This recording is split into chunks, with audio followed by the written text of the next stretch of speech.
अस्सलामुअलैकुम, कैसी हैं जी आप लोग? सब ठीक ठाक हैं। आज जी हम अपने यूट्यूब चैनल पे अपना फेस रिवे की काहिदा फ़िज़ैल रिवील करने के लिए आए। पूरे भुल जाने हैं ना, यानी कि हम लोग इतने एजुकेटर तो हैं नहीं। एजुकेटेड देखिया गलतियां कड्ढन वास्ते मैं मुंडा नाल ही रखे कि मेरी गलतियां तुसी कड्ढी जाओ तो मैं जेड़ा ना दस देंगी। तो मैं जी एक हाउस वाइफ हूँ, घर दे कम्मां दे नाल मशीन भी चलाई दी है और हांडियाँ भी पकाई दियाँ ने।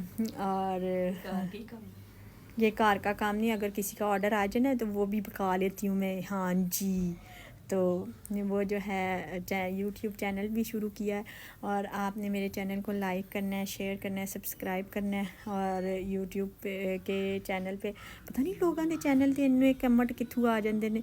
साढ़े ते पता नहीं वो 2-3 बुढ़िया ने कमेंट किया, वो एक पता नहीं पिछों कित्थे दी गरीब औरत तो नहीं बेचारी है, किहड़ी लैंग्वेज लिखी सी जिहड़ी मैनूं ही समझ नहीं आ रही, तो उन्हें कमेंट किया सी ते 2 कमेंट उन्हें किए सन ते एक मेरी सिस्टर ने किया सी, होर कोई कमेंट ही नहीं करता।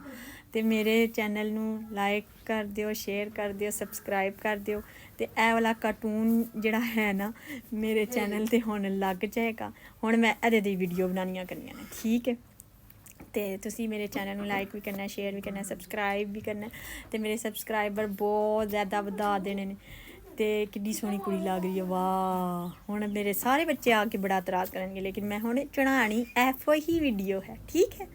मेरे चैनल में सपोर्ट करनी तुसी। अल्लाह हाफिज़। हुण मैं तुहानूं सूट सी के विखांगी, बस ए वाली वीडियो इन्नी ही काफ़ी है। कित्थों बंद करी दा मिशी जरा दस दे।